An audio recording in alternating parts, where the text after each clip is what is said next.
صل علی سیدنا و نبینا مولانا محمد وعلی آلہ وصحبہ وبارک وسلم۔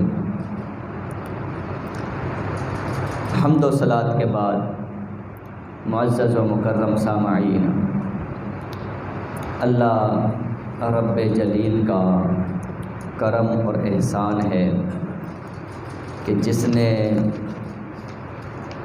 مجھ پہ اور آپ سب پہ کرم فرمایا اور ہمیں آقا صلی اللہ علیہ وسلم کی امت میں پیدا فرمایا۔ اللہ نے ہمیں مسلمان بنایا اور ہمیں انتہائی میٹھی عبادتیں عطا فرمائیں، زندگی کے بہترین انداز عطا فرمائے، بہترین طریقے سکھائے۔ اللہ تعالیٰ سے دعا ہے اللہ ہمیں مسلمان ہی رکھے اور دنیا کے اندر سے ایمان و اسلام کے ساتھ جانے کی توفیق عطا فرمائے۔ سامعین محترم، میری آج کی گفتگو کا جو موضوع ہے وہ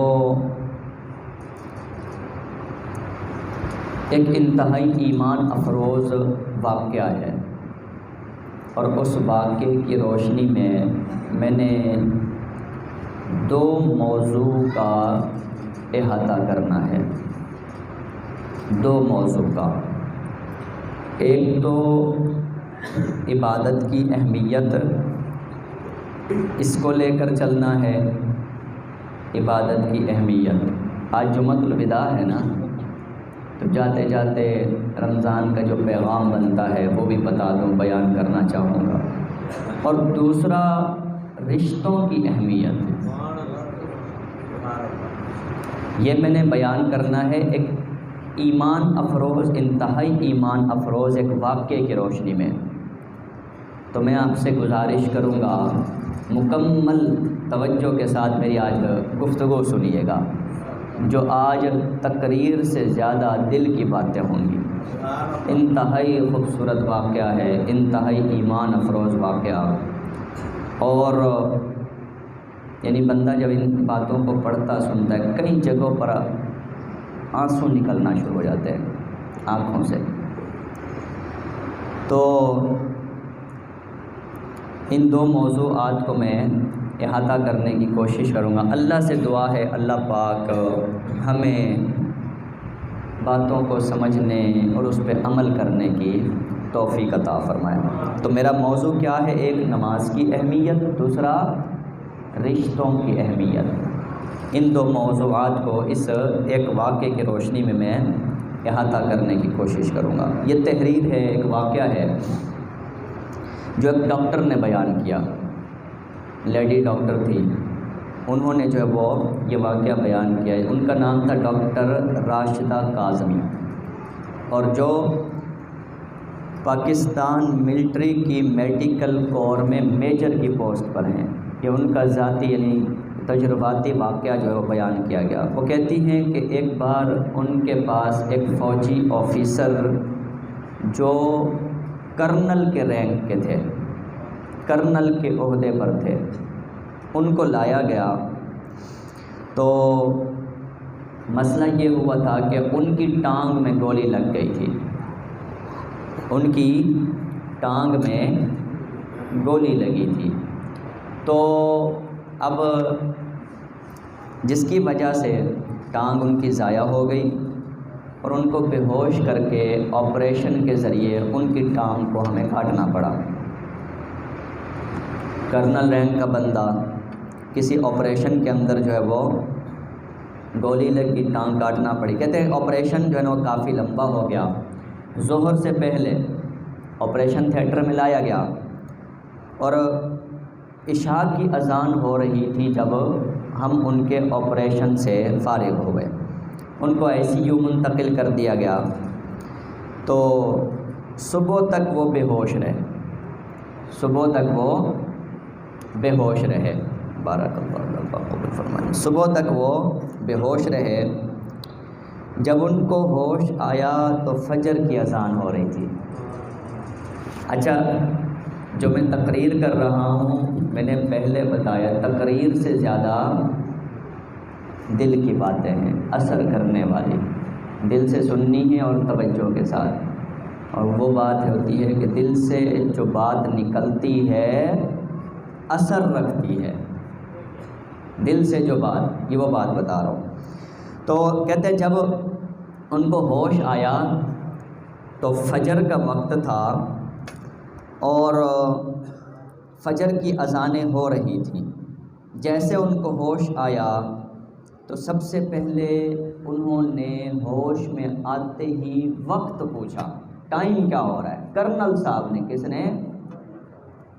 کرنل کا ایک عہدہ ہوتا ہے، ٹھیک ہے، اور مال دولت سہولت سکون عیاشی سارا کچھ ہوتا ہے، ٹھیک ہے نا۔ عموماً تاثر کیا ہے، یہ آفیسرز کے بارے میں عیاش ہوتے ہیں، دنیا پرست ہوتے ہیں، ہیں جی، یہ جی دنیا کے اندر مست ہوتے ہیں، یہی ہوتا ہے نا۔ اب وہ کرنل جب ہوش میں آئے تو سب سے پہلے پوچھا کہ کیا ٹائم ہو رہا ہے؟ انہوں نے کہا کہ فجر کا وقت ہو چکا ہے، ٹانگ میں گولی لگی ہے، ICU میں پڑے ہیں، ظہر سے بے ہوش ہیں اور فجر کے وقت ہوش آ رہا ہے۔ جیسے ہی جو ہے وہ ان کو ہوش آیا، بتایا فجر کا وقت ہے، تو ان کے منہ سے جو اگلا جملہ نکلا وہ لیڈی ڈاکٹر کہتی ہیں مجھے حیران کر گیا کہ وہ کہنے لگے میں نے وضو کرنا ہے، میں نے ICU میں بندہ ٹانگ کٹی پڑی ہے، کیا کہتا ہے؟ میں نے وضو کرنا ہے۔ تو ان کو کہا گیا کہ بھائی وہ اس وقت ایسی حالت میں بابا محسوس کرنا ہے، آپ میں سے کسی کی یہاں ٹانگ تو نہیں کٹی ہوئی؟ مجھے بتائیں، کسی کی ٹانگ تو نہیں کٹی پڑی؟ کسی کا آپریشن تو یہاں نہیں ہوا ہوا؟ سارے صحت مند ہیں نا؟ اللہ کا شکر ادا کریں، اللہ کا شکر ادا کریں، اور اللہ کے شکر کا جو پہلا درجہ ہے عبادت ہے، اللہ کے شکر کے اظہار کا جو پہلا طریقہ ہے یوں دیکھنا اور یوں سر کو جھکا دینا۔ سر جھکانا سیکھیں اپنے رب کے آگے، اپنے اس نے صحت دے رکھی ہے، سجدے پہ سجدہ کریں، شکر پڑھیں۔ ایک وہ بندہ آپریشن تھیٹر میں، تو کہتے ہیں کہ ان کو بتایا گیا کہ بھئی وہ اس حالت میں نہیں ہے کہ وہ وضو کر سکیں، تو کرنل جن کا نام تھا محمد حیات، کیا نام تھا؟ محمد حیات، ایک دم پریشان ہو گئے کہ میں وضو نہیں کر سکتا۔ تو اتنے میں ان کی بیوی آگے بڑھی اور انہوں نے کہا کہ میری آپ تھوڑی ہیلپ کریں، مدد کریں۔ انہوں نے اس لیڈی ڈاکٹر کی ہیلپ سے ان کو اٹھایا اور ان کے بستر پہ ان کے نیچے پلاسٹک کور ڈال دیا، پلاسٹک کور ڈالا، پلاسٹک کی شیٹ ڈالی، اور اس کے بعد مجھے باہر جانے کا کہا۔ تو تھوڑی دیر بعد کہتے ہیں کہ ایک نوجوان جو کہ کرنل صاحب کا بیٹا تھا کمرے کی طرف آیا، مجھے سلام کر کے اندر داخل ہو گیا، تو کچھ ہی دیر میں مجھے بھی اندر بلا لیا گیا، تب تک فجر کی اذانیں مکمل ہو چکی تھی۔ میں اندر داخل ہوئی تو بستر سے پلاسٹک کی شیٹ اتار کر سائڈ پر رکھ دی گئی۔ کرنل صاحب اس حالت میں بھی سکون سے لیٹ کر نماز پڑھ رہے تھے۔ کرنل صاحب، ایک تو کرنل کا عہدہ، میں پھر بتا رہا ہوں، انسان کے پاس جب دولت آتی ہے نا، انسان کے پاس جب دولت آتی ہے سب سے پہلے وہ خدا سے بھاگتا ہے، سب سے پہلے۔ اور یہ قرآن کی مثال ہے، اللہ نے قارون کے بارے میں یہ کہا، قارون کا واقعہ کبھی اس پہ جمعہ پڑھاؤں گا میں۔ پہلے وہ انتہائی غریب تھا قارون، ہر ایک سے جھک جھک کے ملتا تھا، عزت کے ساتھ ادب کے ساتھ، اور توریت پڑھتا تھا۔ ہم قرآن پڑھتے، ان کی مذہبی کتاب توریت تھی نا، حضرت موسیٰ علیہ السلام کا کزن تھا قارون۔ صبح دوپہر شام توریت پڑھ رہا ہوتا تھا، قرآن، عبادت پہ عبادت۔ اللہ نے جب دولت دی تو سب سے پہلے اس نے زکوٰۃ کا انکار کیا، زکوٰۃ کا، اور کہنے لگا یہ رب نے تھوڑی دی ہے، یہ تو میں نے اپنی ٹیکنیک سے میں نے پیسہ کمایا، یہ میری تیزی ہے، چالاکی ہے، میری جو ہے وہ نالج تھی، علم تھا۔ یہ قرآن کے الفاظ کا ترجمہ کر رہا ہوں۔ انسان بھول جاتا ہے تمہاری اوقات کیا ہے، تمہاری اوقات کیا ہے۔ تو بہرحال اب وہ کرنل کے رینک کا بندہ جب اس کو ہوش آ رہا ہے تو سب سے پہلے وہ کیا کر رہا ہے، وضو کی خواہش، اور اس حالت میں ٹانگ کٹی پڑی ہے، آپریشن ہوا پڑا ہے، آئی سی یو میں داخل ہے، اور سب سے پہلے جب ہوش آتا ہے تو پہلا کام کیا کہتا ہے، وضو کرواؤ، اور اس کے بعد نماز پڑھ رہا ہے۔ اچھا اب وہ کہتی ہے کہ بھئی لیڈی ڈاکٹر کہتی ہے کہ میں جو ہے وہ دیکھ رہی ہوں کہ کرنل صاحب نماز پڑھ رہے ہیں۔ بات سنیے گا، میں نے جو ساتھ ساتھ آ رہے ہیں ان کو بتاتا جاؤں، میرے موضوع کے دو حصے ہیں اس واقعے کی روشنی میں۔ ایک نماز کی امپورٹنس، اہمیت، دوسرا رشتوں کی اہمیت۔ ان دونوں موضوعات کو آپ نے اس واقعے کی روشنی میں برابر سمجھنا ہے۔ کرنل صاحب نماز پڑھ رہے ہیں، بیوی اور بیٹا، کون؟ یہ رشتے کی اہمیت بتا رہا ہوں۔ بیوی اور بیٹا دونوں باوضو کھڑے ہو کر ادب سے ہاتھ باندھے کرنل صاحب کے آگے کھڑے ہوئے۔ کرنل صاحب نماز پڑھ رہے ہیں، بیوی بھی پاس کھڑی ہے، بیٹا بھی پاس کھڑا ہے، اور دونوں باوضو کھڑے ہوئے ہیں۔ یہ بیوی اور بیٹا بڑھاپے میں تب ادب کے ساتھ کھڑے ہوتے ہیں جب آپ زندگی بھر اس کے آگے ادب سے کھڑے ہوتے ہیں۔ یاد رکھیے گا۔ عبدالستار ایدھی صاحب، سب نام جانتے ہیں۔ کسی نے ان سے پوچھا کہ اتنی میتیں دفنائیں، اتنی لاشیں آپ نے جو اٹھائیں، کبھی کسی پر کوئی ترس آیا ہو، کوئی قابل ذکر واقعہ؟ کہنے لگے کہ ایک انسان پہ بڑا ترس آیا۔ کہ کیا؟ کہا کراچی کا جو ڈیفنس کا ایریا ہے، ڈی ایچ ہے، پوشاک ایریا، امیر کبیر کا، ایک مرتبہ وہاں سے کال آئی، کہنے لگے کہ ایک لاش اٹھانی ہے۔ ہم ایڈریس پہ پہنچے تو دیکھا بڑا سا بنگلہ، اور اندر جو لاش ہے کپڑوں سے لگتا تھا خوشحال ہے۔ وہاں پر اس کے آس پاس دو مرد اور دو خواتین کھڑی ہیں، جنہوں نے ہمیں جاتے کہا کہ یہ آپ میت اٹھائیں اور آپ کو ہم پیسے دے کے جا رہے ہیں، آپ ان کے کفن دفن کا انتظام کر لینا، ہماری فلائٹ لیٹ ہو رہی ہے ہماری۔ میں نے ان سے پوچھا کہ تم کون ہو؟ کہنے لگے کہ ہم بیٹے ہیں، اور انہوں نے کہا ہم بہو ہیں۔ لعنت ہو ایسے پیسے کے اوپر کہ جو مرتے وقت آپ کی میت کو نہ دفن کر سکے، اور ہو بھی آپ کا بیٹا، ہو بھی آپ کی بہو۔ یہ تب ہوتا ہے جب آپ اولاد کو حرام کھلاتے ہیں، جب آپ اولاد کی خوشیوں اور خواہشوں کی خاطر خدا کو بھول جاتے ہیں، تب اولاد بڑھاپے میں سب سے پہلے آپ کو ٹھڈا مارتی ہے اور وہ آپ کو بھول جاتی ہے۔ تو اللہ کے واسطے ہم نے مر جانا ہے، کبھی خدا کی نافرمانی نہ کرنا اس اولاد کی خاطر۔ بیوی کی محبت میں، بچوں کی محبت میں کبھی ان کو حرام نہ کھلانا، ادھر سے کٹھی کرو ادھر سے کٹھی کرو، ان کے منہ میں ڈالتے ہو۔ حرام کے اندر یہ عجیب مصیبت ہے، جس طرح آگ نہیں ابلتی، آگ، حرام آگ ہے، پیٹ میں جاتا ہے ابلتا ہے، وہ بدتمیزی پہ انسان کو مجبور کرتا ہے، نافرمانی پہ ابھارتا ہے۔ حرام کبھی بھی آپ کے اولاد کو آپ کا فرما بردار نہیں بنا سکتا، حرام کبھی بھی آپ کی بیوی کو آپ کا ادبدار نہیں بنا سکتا۔ وہ کرنل تھے، آئی سی یو کے اندر بھی نماز نہیں چھوڑی۔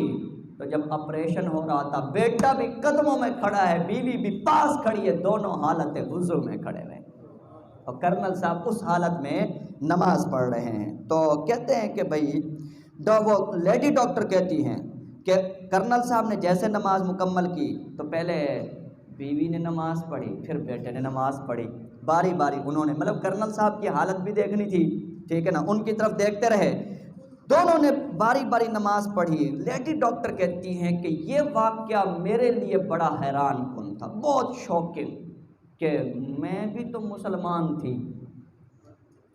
بابا ایک بات بتائیں، جتنے ہم بیٹھے ہیں ہم بھی تو سارے مسلمان بیٹھے ہو نا، تبھی تو جمعہ پڑھنے آئے بیٹھے ہیں، مسلمان بیٹھے ہیں نا آپ لوگ، ہم سب مسلمان ہیں۔ لیڈی ڈاکٹر کہتے ہیں عرصہ ہوا ہاسپٹل میں کام کرتے ہوئے، کبھی ایسا کیس نہیں آیا تھا، کبھی بھی ایسا کیس نہیں آیا کہ آئی سی یو، آپریشن، ٹانگ کٹی، ظہر سے لے کر صبح فجر تک بے ہوش، اٹھتے ہی وضو کا خیال اور پھر نماز کی خواہش کا اظہار۔ کہتے ہیں میں مسلمان فیملی سے فرائض تھی، مجھے بڑی شرم آئی کہ اسلامی فرائض سے میں اتنا دور تھی، مجھے نہیں پتا تھا کہ آخری نماز کب پڑھی تھی۔ وہ لیڈی ڈاکٹر کہتی ہے مجھے نہیں پتا تھا کہ آخری نماز کب پڑھی تھی۔ کہتے ہیں کہ جب کرنل صاحب، پھر ان کی بیوی اور ان کے بیٹے نے نماز پڑھ لی تو کرنل صاحب کی بیوی نے مجھے بھی دعوت دی کہ تم بھی نماز پڑھ لو۔ کہ جب میں نے ان کو اس حالت میں دیکھا، ان کو کہ مجھے شرم آئی کہ میں نے کبھی عرصہ ہوا وضو نہیں کیا تھا، اب کیسے اچانک میں جھنجھلا گئی۔ لیکن کرنل صاحب کی یہ حالت دیکھ کے مجھے انکار کی ہمت نہیں پڑی کہ وہ اس حال میں نماز پڑھ رہے، میں تو صحت مند دوڑ رہی ہوں، بھائی رمضان آیا، جمعۃ الوداع ہے، رمضان جا رہا ہے، کئی لوگ بھی چلے جائیں گے مسجد سے، غائب ہو جائیں گے، وہ نماز بھی نہیں پڑھیں گے، حالانکہ کسی کی ٹانگ نہیں کٹی ہوگی، کسی کی ٹانگ نہیں کٹی ہوگی، لیکن ان کو خدا کا بھی ہوش نہیں ہوگا۔ تو کہتے ہیں کہ مجھے نماز پڑھنے کی دعوت دی، کہا اب نماز پڑھ لیں، آرام کر لیں، ہم کو ایمرجنسی ہو گیا ہم بلا لیں گے۔ کہتے ہیں میں نے ان کے کہنے پر شرمندگی سے بچنے کے لیے وضو کیا، نماز کی نیت باندھی، نماز مکمل کی، دوسری شفٹ نے 4 سنبھال لیا، 24 گھنٹے میں نے، واقعے کو میں تیزی سے دوڑا ہوں وقت کی نزاکت کو بھی مد نظر کر، 24 گھنٹے جو ہے وہ میں نے ڈیوٹی کی تھی، لیڈی ڈاکٹر نے کہا، اور یہ آرمی کے جو ہاسپٹل کی بات ہو رہی ہے۔ تو کہتے ہیں میں گھر چلی گئی، اب 24 گھنٹے میرا ریسٹ تھا، اب 24 گھنٹے بعد اگلے دن میں ڈیوٹی پر آئی تو میں نے دیکھا کرنل صاحب کافی بہتر ہیں، ان کا بیٹا جا چکا اور بیٹی اور داماد اب ان کے پاس کھڑے ہوئے، بیٹی اور داماد اب ان کے پاس۔ ایک بات بتا دوں، رشتوں کی قدر آپ کو تب ملتی ہے جب آپ خدا کی قدر کرتے ہیں۔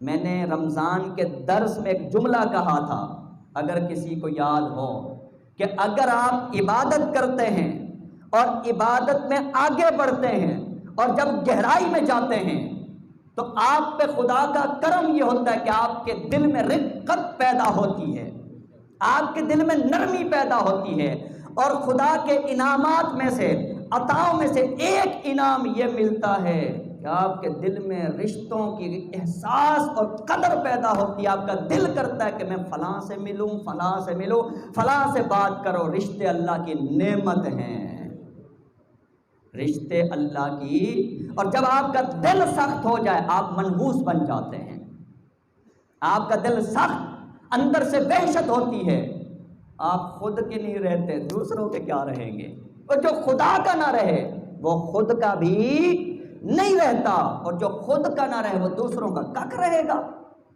بات سمجھ میں آ رہے؟ پہلے خدا کے بنے، پہلے خدا کے۔ بیٹی اور داماد بھی آ گئے عیادت کرنے کے لیے۔ ہمارے ہاں تو ایک برابر میں مریض پڑا ہوتا ہے، پوچھنے کوئی نہیں جاتا، کیوں نہیں جاتا؟ دل میں وہ نرمی ہے ہی نہیں، دل میں وہ رقت ہے ہی نہیں، وہ خود غرضی جو بڑھ چکی، دل سخت ہو چکے ہوتے ہیں۔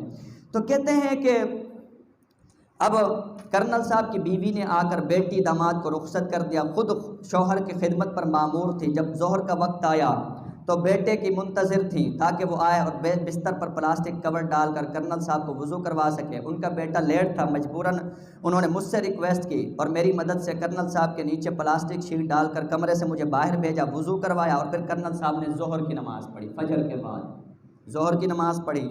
اب جب وہ نماز ادا کر چکے میں اندر آ گئی، ان کی مسز کو جو ہے وہ ہاسپٹل میں بنی نماز کے لیے مخصوص جگہ پر لے جایا گیا، کہا کہ آپ تسلی سے نماز پڑھیں، میں کرنل صاحب کے پاس موجود ہوں، لیڈی ڈاکٹر نے کہا، ٹھیک ہے نا۔ تو اب کہتے ہیں کہ اب وہ ان کو چھوڑ کر جب میں کرنل صاحب کے پاس پہنچی تو میں نے دیکھا کہ وہ ان کے ہونٹ اللہ کے ذکر میں ہل رہے ہیں، اس حالت میں بھی وہ اللہ کا، تو بابا اللہ کا ذکر تو دل زندہ کرتا ہے، جس کے لب پہ ذکر خدا نہیں وہ دل مردہ ہے، اس میں نہیں ہے لذت، اس میں نہیں ہے اطمینان، اس میں نہیں ہے سرور۔ جاتے جاتے آپ کو رمضان المبارک کے آخری جمعے دعوت دینا چاہتا ہوں، قرآن زیادہ پڑھا کریں، قرآن بہت پڑھا کریں، ذکر خدا کیا کریں، نماز نہ چھوڑیں، نماز پڑھنے کی عادت ڈالیں۔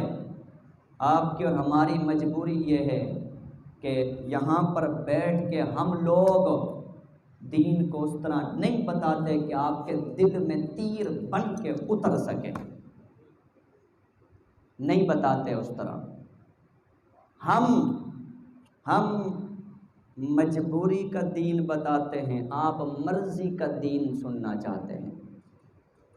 ہم مجبوری کا دین بتانا چاہتے ہیں، آپ مرضی کا دین سننا چاہتے ہیں، اور دین کے اندر جو بات آپ کو اچھی نہ لگے آپ کا منہ اتر جاتا ہے، آپ کو برا لگنا شروع ہو جاتا ہے۔ یاد رکھیں کہ قرآن اور حدیث، اس کے اندر جہاں نصیحت کی باتیں ہیں، نصیحتوں میں سخت باتیں بھی ہیں، اور جب تک سخت باتوں کے ذریعے آپ کے اندر کی سرجری نہ کی جائے، آپریشن نہ کیا جائے، تو اندر جو دنیا داری کا مرض ہے ٹھیک ہو ہی نہیں سکتا، نہیں ٹھیک ہو سکتا۔ اگر آپ مرضی کا دین سننا چاہتے ہیں تو دین پہ عمل کر ہی نہیں سکتے۔ اور میں آپ کو اپنی ذاتی بات بتا دوں، ذاتی بات، اگر میری نظر ہے قرآن تک، میری نظر ہے حدیث تک، اور میرے اندر اگر علم ہے، میں کسی کے باپ کے آگے بھی نہیں جھکوں گا، میں کسی کے آگے جھکوں گا نہیں، کہ علم خوددار ہوتا ہے، جو لوگوں سے ڈر کے ان کے آگے جھک جائے وہ عالم کہے گا، وہ عالم نہیں ہوتا۔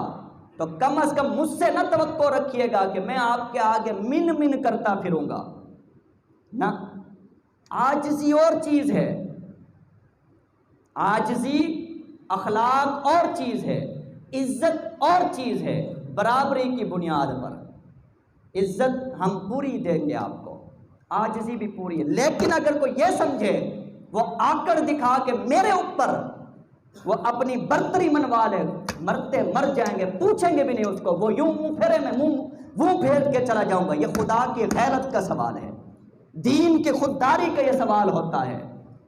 اور یہ خودداری میں پھر بتا دوں، یہ اشرف صاحب بیٹھے اس دن انہوں نے بڑی پیاری بات کی، مجھے اچھی لگی ہے، کہ جب آپ یہاں بیٹھے مولوی کی معیشت آزاد نہ ہو، اس میں خودداری ککھ پیدا ہوگی، آدھا من گٹو دیکھ کہ ہم مولوی کی زبان تو کر دیتے ہیں بند، ڈر ہوتا ہے اس کو کہ مجھے جواب نہ مل جائے، مجھ پہ مالک کا کرم ہے، آپ مجھے جواب دے، میں کالج کے اندر جا کے بیٹھ جاؤں گا، میں تو کسی کے باپ کے گھر سے نہیں کھا رہا ہوں۔ تو اس لیے میں آپ کو دین سناؤں گا، آپ کو دین سناؤں گا، ادھر ادھر کی باتیں آپ کی پسند کی نہیں چلیں گی، کہ قصہ کہانی شعر شاعری، سبحان اللہ، میں ابھی سر مار دوں نا یہاں پہ، آپ لوگ اڑ اڑ کے مجھ پر پیسے نچھاور کریں گے، آپ کا یہ مزاج بن چکا ہے، یہاں سے اصلاح نہیں ہوتی، یہاں سے کبھی آپ کا ذہن نہیں بنے گا کہ آپ نماز کی طرف آئیں، نماز اس طرح آپ کا دل کرے گا پڑھنے کو کہ جو آپ کا ایک دم ذہن پلٹ کے رکھ دے، جس میں خدا کا خوف شامل ہو، اللہ کی عظمت شامل ہو۔ تو میری معیشت آپ کے ہاتھوں مجبور نہیں ہے، اس لیے میں آپ کو دین بتانا چاہتا ہوں۔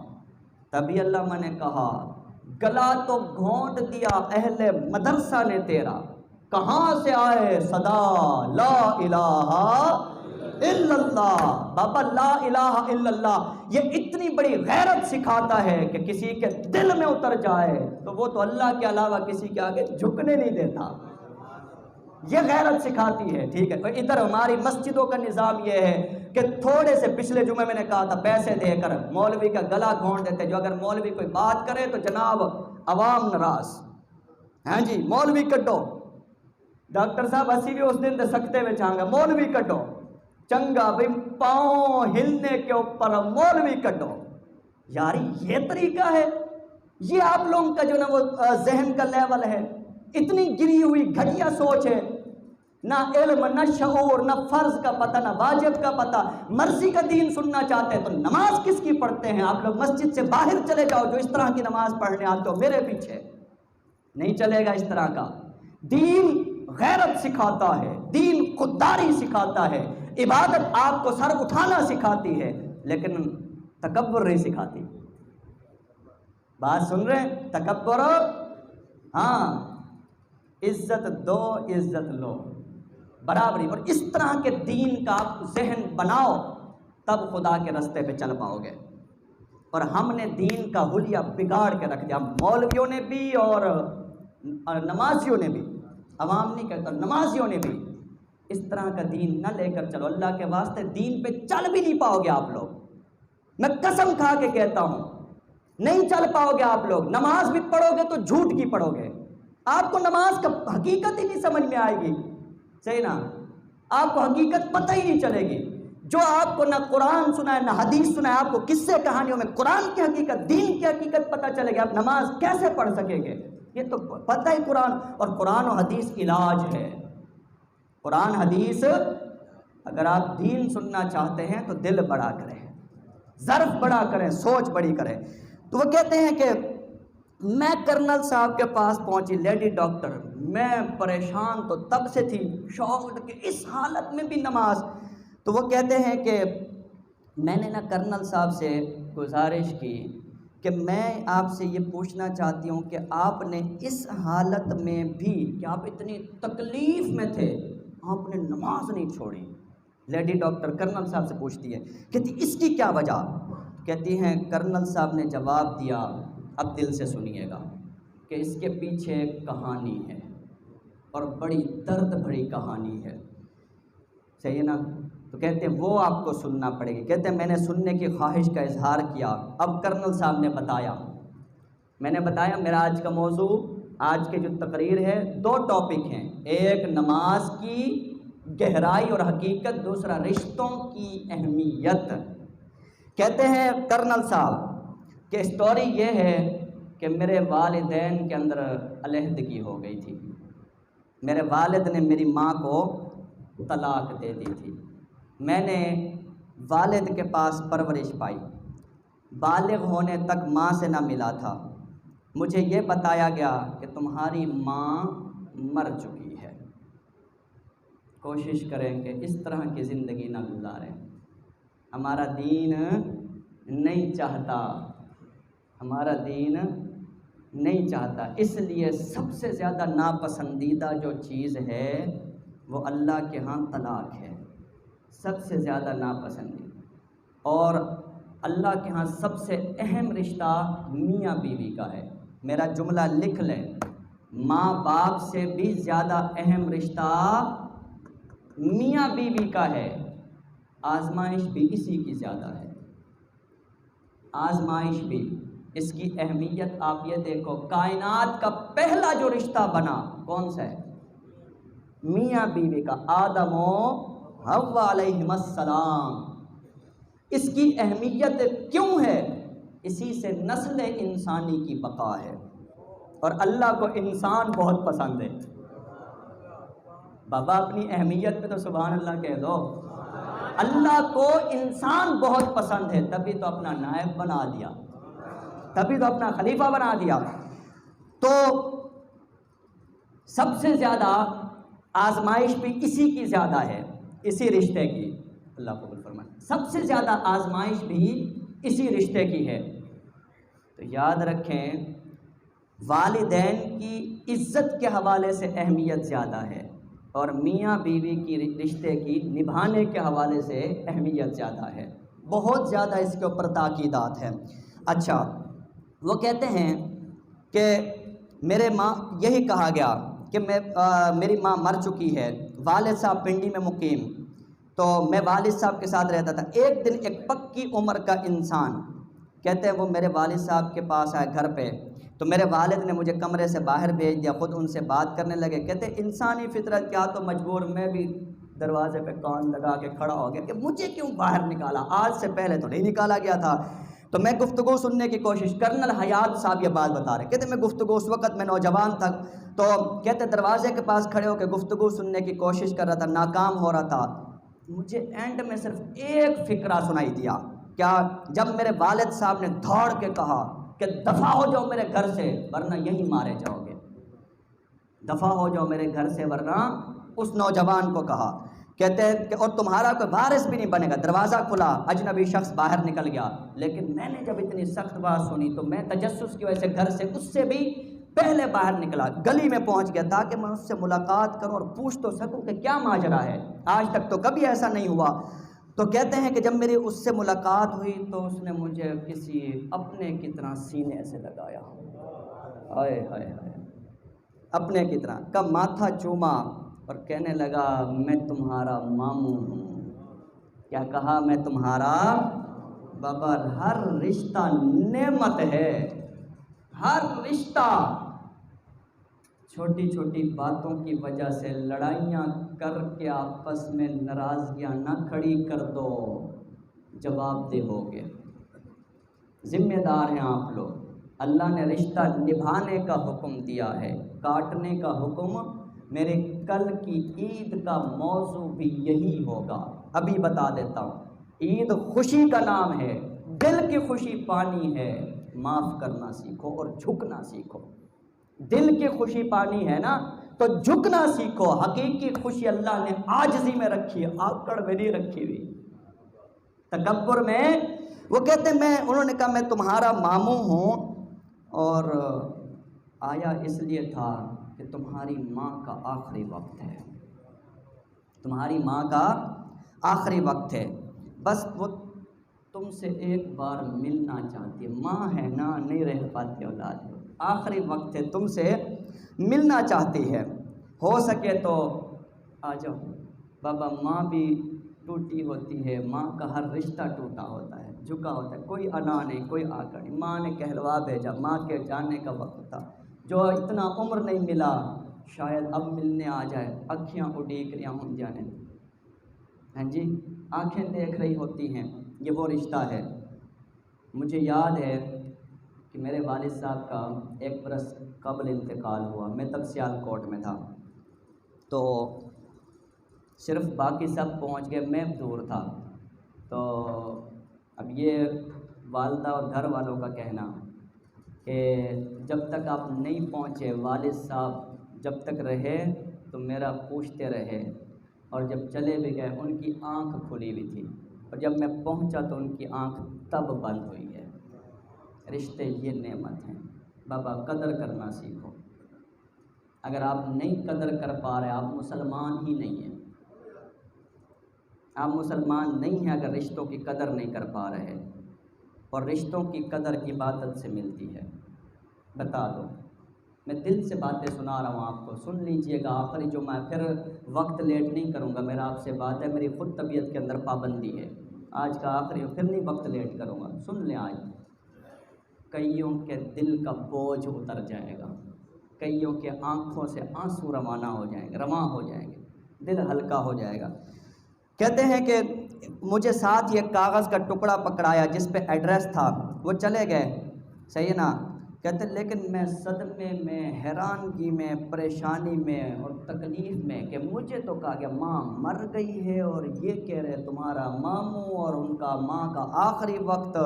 تو کہتے ہیں کہ میں اتنا حواس باختہ ہوں، میں ان کو آواز بھی نہیں دے سکا۔ جب کچھ حواس بحال ہوئے تو میں نے اس بات کی تصدیق کا فیصلہ کیا کہ بھئی واقعی ایسا ہی میری ماں زندہ ہے، اور ایڈریس بھی لکھا ہوا ہے سارا کچھ۔ تو کہتے ہیں میں گھر آیا، والد صاحب سے میں نے جھوٹ بولا کہ میرے دوست کی رشتہ داروں میں کہیں شادی ہے، دور میں نے جانا ہے دوست کے ساتھ، مجھے کچھ دن لگ جائیں گے۔ تو کہتے میں شادی پر جا رہا ہوں، گاڑی نکالی، کچھ پیسے ساتھ لیے، اس ایڈریس پر چل دیا۔ جب متعلقہ گاؤں پہنچا، اس پتے پر چلا گیا، دستک دی، مجھ سے گھر والوں نے تعارف مانگا کہ کون ہو؟ تو کہتے ہیں کہ میں نے بتایا، مجھے انہوں نے کہا 2 منٹ صرف ویٹ کرو۔ اب جیسے ہی جو وہ کیا کہتے ہیں 2 منٹ انتظار کا کہا گیا کہ اتنی دیر میں اندر سے چند خواتین، بچوں اور 2-3 جو ہے وہ مردوں کی آوازیں ابھری، دروازہ کھولا گیا، میں اندر داخل ہوا، دیکھا سامنے صاف ستھرے بستر پر ایک خاتون لیٹی تھی جو انتہائی کمزور تھی۔ مجھے جیسے انہوں نے دیکھا تو ایسے ہاتھ اٹھا لیا۔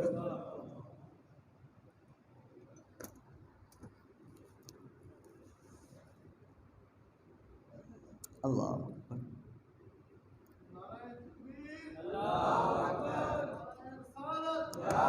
اللہ اکبر۔ کہتے ماں کی آنکھ میں جو میں نے وہ تڑپ دیکھی، میں نے نہیں پوچھا کہ ماں تو ماں ہے میری، کا جا کے ان کے سینے سے لگ گیا۔ رشتوں کی خوشبو ہوتی ہے۔ اللہ اکبر۔ کہتے ہیں کہ ان کے سینے سے لگ گیا۔ میں اکثر والد سے پوچھتا تھا میری آنکھیں اتنی خوبصورت کیوں ہیں، میری آنکھیں اتنی خوبصورت کیوں ہیں؟ کہ میرے ددیار میں تو کسی کی آنکھیں اتنی خوبصورت نہیں۔ تو مجھے جواب میں دیا جاتا کہ تیری آنکھیں تیرے پردودہ پر گئی ہیں۔ کہتے ہیں کہ آج جب اس نحیف خاتون کو دیکھا تو مجھے جواب مل گیا، میری آنکھیں میری ماں پر گئی ہیں، میری آنکھیں۔ کہتے ہیں اچانک سے گالوں پر ایک مجھے گہری نمی کا احساس ہوا، سر اٹھا کر دیکھا، ماں کی آنکھوں سے آنسو بہہ رہے تھے، اتنی خاموشی سے رو رہی تھی کہ ان کے سینے سے لگا، میں جان ہی نہیں پایا کہ وہ رو رہی ہیں۔ کہتے ہیں ان کے آنسو پہنچے، میرا ہاتھ اپنے ہاتھ میں رکھا، باقی رشتہ داروں سے ملا، ننیال والوں سے مل کر مجھے پہلی بار لگا رشتوں کا خلوص کیا ہوتا ہے، رشتوں کی قدر کیا ہوتی ہے۔ پہلی بار لگا کہ رشتوں میں اللہ نے یہ لذت رکھی ہے، رشتوں میں اللہ نے بہت کچھ رکھا ہے۔ ہم نے اپنی جہالت اور بر صغیر میں ہندوؤں کے ساتھ رہنے کی وجہ سے اسلام ہم میں آ نہیں سکا، شریعت ہم میں ہے نہیں، صرف 10% ہے۔ ہم دین کے مزے لے ہی نہیں سکے۔ دین نے بہت مزے دیے ہیں۔ بابا پھر کہہ رہا ہوں، اللہ کے واسطے رشتوں کے درمیان چاہے میاں بیوی کا یا اور ہے، جھک جاؤ، اللہ اٹھا دیتا ہے۔ اور کتنا جھک جاؤ، یہ کل ایک واقعہ سناؤں گا، کتنا جھک جاؤ۔ اصل بات ہے نا، انا نہیں جھکنا چاہتی، کتنا جھکے باری تعالیٰ، اتنا جھکیں جتنا بزرگ جھکے ہیں اور وہ بزرگ بنے۔ یہ کل کا میرا موضوع ہوگا۔ اچھا، کہتے ہیں کہ میں نے جو ہے وہ ان کے آنسو پوچھے، اور اس کے بعد جو ہے وہ میری ماں، پتہ چلا کہ ماں کینسر کی مریضہ ہے، جگر ختم ہو چکا۔ تو میری ماں مجھے کہنے لگی بیٹا تھوڑے فاصلے پر بیٹھو، جگر کا کینسر ہے، کہیں تمہیں میرے سانس لینے سے تکلیف نہ ہو جائے۔ ماں ایسی ہوتی ہے نا، آپ میں سے تو کوئی نہیں ہے جو چھوٹی چھوٹی باتوں پہ ماں کے ساتھ لڑنا شروع کر دیتا ہو۔ چھوٹی چھوٹی باتوں پہ ماں بھی میٹھی، باپ بھی میٹھا ہوتا ہے۔ باپ کی سختی ادھر تک ہوتی ہے، ادھر سے کبھی بھی نہیں ہوتی۔ میں دیکھتا ہوں نوجوانوں کو ماں باپ سے چھوٹی چھوٹی باتوں پہ بدتمیزی کر جاتے ہیں، نہ کرنا۔ ان کی سختی، ان کے لفظوں کو ایسے سر جھکا کہ آج سہ جاؤ، رب ترقیاں دے گا۔ راز ہے یہ، راز، رب عروج دے دیتا ہے۔ ماں باپ، ہمارا مذہب کا یہ صرف کمال ہے، ماں باپ کا ادب سکھاتا ہے۔ اور کوئی نہ علم ہے، نہ کتاب ہے، نہ سائنس ہے جو آپ کو رشتوں کی قدر اور ادب سکھائے۔ کہتے ہیں کہ میں جو ہے وہ ماں نے کہا تھوڑے فاصلے بیٹھو، سانس لینے سے تکلیف ہوگی۔ تو میں نے ماں کو چومتے ہوئے کہا ماں آپ سے تکلیف نہیں، ہمیشہ خوشبو آتی ہے۔ شام تک سارے گاؤں کو پتہ چل گیا کہ ماں کا بیٹا آ چکا ہے، لوگ مجھے دیکھنے آ رہے ہیں، ملنے آ رہے ہیں۔ اگلی بات سنیے گا، کہتے ہیں ماں کی کل دولت ایک بکری تھی، کل اثاثہ ایک بکری تھی۔ تو کہتے ہیں کہ میری ماں نے ماموں کو کہا مجھے یہ بکری بیچ کر کچھ پیسے لا دو۔ ماں یہ ہوتی ہے۔ کہتے ماں سے پوچھا کہ ان کو پیسوں کی کیا ضرورت ہے؟ انہوں نے کہا اور کوئی ضرورت نہیں، بس یہ پیسے منگا کے تیرے سر سے وارنا چاہتی ہوں۔ صرف پوری دولت ہی بکری تھی، بیچ کے بیٹے کے سر سے صدقہ۔ ماں اتنی میٹھی ہوتی ہیں بابا۔ میرے نوجوان بچوں، میرے بھائیوں، سمجھ جاؤ، ان رشتوں کی ناقدری نہ کرنا، اللہ بھی ناراض ہوتا ہے، دنیا بھی ختم ہو جاتی ہے، پھر پتہ ہی رشتے چلے جاتے ہیں تو پھر بڑا دکھ لگتا ہے، بڑا ارمان لگتا ہے۔ تو کہا کہ میں نے جو ہے وہ بات، ماں کی جب بات سنی میں رو پڑا۔ گاڑی میں لاکھوں روپے پڑے تھے، ماں کے قدموں میں رکھے، اور میں نے ماں کو کہا کہ اب تمہیں کوئی چیز نہیں بیچنی پڑے گی۔ میں نے وہ رقم ماں کے سر قدموں سے وار کر بانٹنا شروع کر دی، تب کہیں سے اذان سنائی دی۔ یہ ہے اصل کہانی۔ تب کہیں سے، میں اب جلدی جلدی آگے بڑھاتا ہوں، وقت آگے بڑھتا جا رہا ہے۔ تب کہیں سے اذان سنائی دی تو میری والدہ نے ماموں کو کہا کہ مجھے باہر لے جائے بیٹے کو۔ میں نے وجہ پوچھی تو ماموں نے کہا کہ بتاتا ہوں۔ باہر لے جا کر انہوں نے وجہ بتائی کہ میری ماں وضو کرنا چاہتی ہے، کینسر کی مریضہ، آخری اسٹیج، روانگی کا وقت اور انتہائی کمزوری۔ اذان ہوتے ہی کہا کہ باہر لے جاؤ، ماں جو ہے وہ وضو کرنا چاہتی ہے، وہ خود نہیں کر سکتی، میری ممانی اور ماموزاد بہنیں جو ہے وہ وضو کرواتی ہیں۔ تو میں فوراً گھر کی طرف دوڑا، تب میری ممانی اور میری ماں چہرہ دھو رہی تھی۔ میں نے ان کے ہاتھ سے پانی پکڑ لیا، کہا ماں آج بھی آپ کو لگتا ہے کہ آپ کو محتاجی ہے؟ مجھے حکم کرتی، جتنا مذہب اجازت دیتا ہے اتنا تو مجھے وضو کروانے دیتی۔ تو کہتے ہیں کہ میری ماں نے جواب دیا، میں نے سوچا پتہ نہیں تو کتنی صاف ستھری جگہ پہ پلا ہوگا، تجھے دیکھ کر برا نہ لگ جائے کہ ماں اس طرح سے وضو کرتی ہے، اس لیے تجھے باہر بھیج دیا۔ کہتے ہیں ماں کی بات سن کر میں رو پڑا اور کہا ماں واقعی میں بہت صاف ستھری اور نفیس جگہ پر جو ہے وہ پلا ہوں، لیکن وہ جگہ تیرے دل سے زیادہ ستھری نہیں تھی، تیرے دل سے ستھری نہیں تھی۔ کہتے ساتھ ہی رونے لگ پڑا۔ میری باپ وضو ماں نے مجھے گلے لگایا، مجھے چومنے لگی، میرے آنسو پینے لگی، کہنے لگی بیٹا افسوس اس بات کا ہے کہ تم میرے دل دماغ میں تو رہا لیکن کبھی زندگی میں نہیں رہ سکا۔ کہتے میں نے ان کو اپنے سہارے پر بٹھایا، والدہ کو نماز پڑھائی۔ جب وہ نماز پڑھ چکی تو میں نے ان سے پوچھا کہ آپ اتنی تکلیف میں پھر بھی نماز پڑھتی ہیں، آپ چھوڑ دیا کریں، جب صحت یاب ہو جائیں تو پڑھ لینا۔ میری والدہ نے میرا ماتھا چوما، دل سنبھال لیں۔ میری ماں نے میرا ماتھا چوما اور کہا کہ بیٹا کیسے نماز چھوڑ دوں؟ نماز میرے نبی کی آنکھوں کی ٹھنڈک ہے۔ ایک تھا میں آپ کو حدیث ڈائریکٹ سناتا، ایک ہے کہ یہ واقعہ سنا رہا ہوں۔ نماز میرے نبی کی، اب آگے جملہ سن لیں، شاید مجھے واقعہ یہاں روکنا پڑے، کہ نماز میرے نبی صلی اللہ علیہ وسلم کی آنکھوں کی ٹھنڈک ہے۔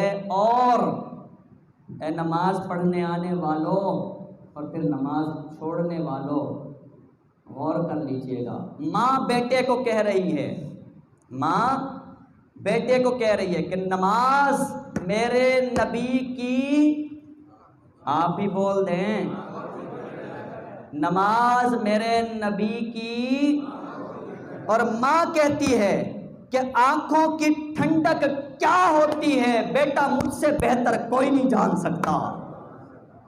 آنکھوں کی ٹھنڈک، وہ کہتی ہیں کہ کیونکہ تو اس وقت میری آنکھوں کی ٹھنڈک بن کے بیٹھا ہے اور مجھے پتہ ہے مجھے کتنا سکون مل رہا ہے۔ نماز کو میرے نبی نے آنکھوں کی ٹھنڈک قرار دیا۔ اب یہ واقعہ درمیان تک پہنچا ہے اور آگے بہت کچھ ہے لیکن وقت نہیں اجازت دے رہا، میں یہاں واقعہ روک رہا ہوں، پھر کبھی مکمل کر دیں گے۔ بھئی یہاں تک پیغام تھا کہ نماز بولے میرے نبی کی آنکھوں کی ٹھنڈک ہے۔ میں آپ سے وعدہ نہیں لیتا لیکن اتنا کہتا ہوں، رمضان، جمعۃ الوداع، میرا منصب ذمہ داری یہی ہے، یہ بتائیں اتنا کہہ سکتے کوشش کریں گے کہ اپنے نبی کی آنکھوں کی ٹھنڈک بن سکیں؟ میں نہیں نصیحت کرتا، وہ ماں کی نصیحت بتاتا ہوں۔ کہتے ہیں کہ وہ انہوں نے کہا نا ماں نے کہ یہ میرے نبی کے آنکھوں کی ٹھنڈک ہے، تیرے بغیر میں کتنی تکلیف میں تھی یہ میں جانتی ہوں یا میرا خدا جانتا ہے۔ بالکل ایسے ہی جب نبی صلی اللہ علیہ وسلم کی امت نماز نہیں پڑھتی تو پتہ نہیں میرے نبی پہ کیا گزرتی ہوگی۔ یہ بات ہے، جب نبی کی امت نماز نہیں پڑھتی تو کیا گزرتی ہوگی، وہ یا نبی جانتے ہوں گے یا ان کا خدا، جیسے تیرا درد میں جانتی ہوں یا میرا خدا۔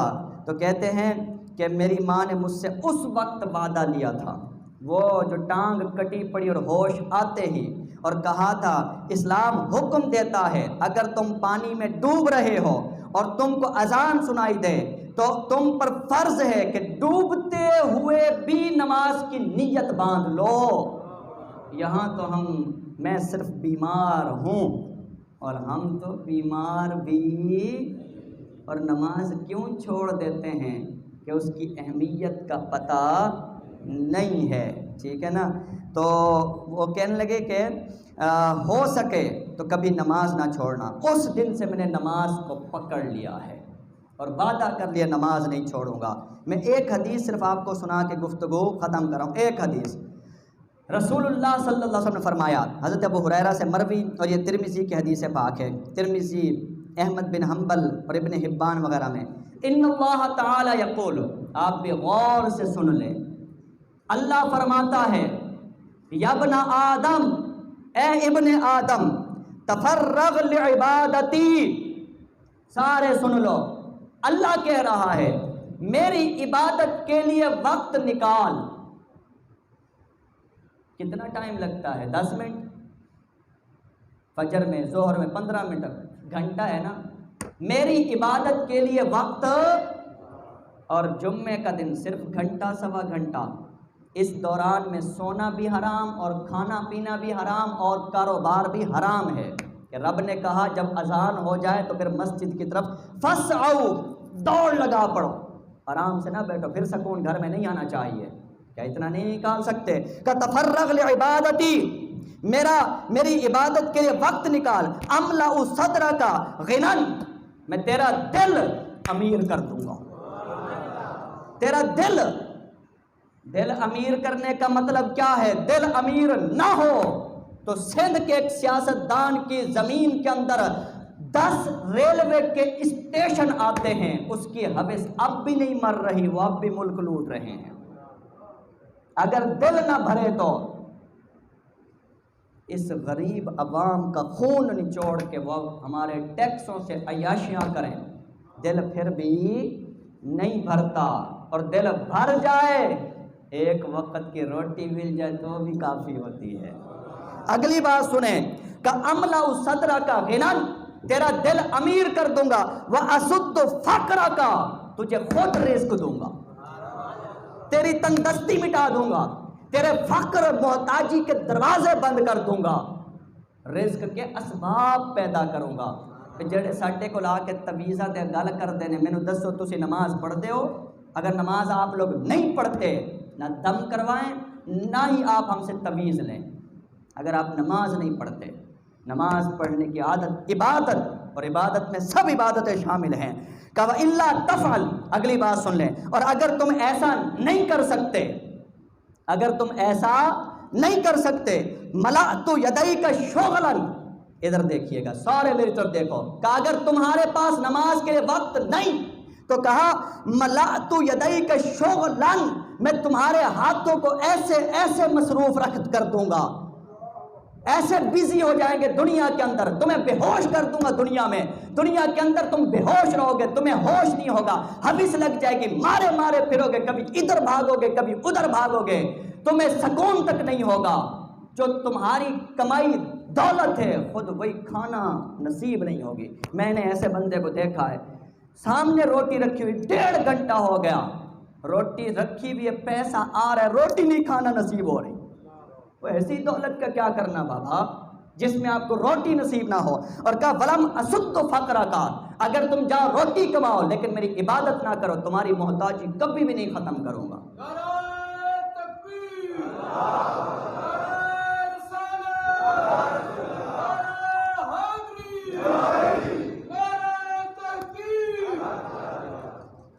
یہی میرا پیغام تھا جمعۃ الوداع کا۔ سارے مہینے آپ نے نمازیں پڑھی، عبادت کی ہے۔ دو باتیں، رمضان ٹریننگ دینے آتا ہے، صرف رمضان کے لیے نماز نہ پڑھو، خدا کے لیے نماز پڑھو۔ اور خدا سارے وقت کا خدا ہے، سارا سال نماز پڑھو، عبادت نہ چھوڑو، کیونکہ میرے نبی کی آنکھوں کی ٹھنڈک ہے۔ اور دوسری بات، رشتوں کی قدر کرو، رشتوں کی قدر کرو۔ آخر میں 2-3 اہم اعلان کرنا چاہتا ہوں۔ سب سے پہلا تو اپنی ذات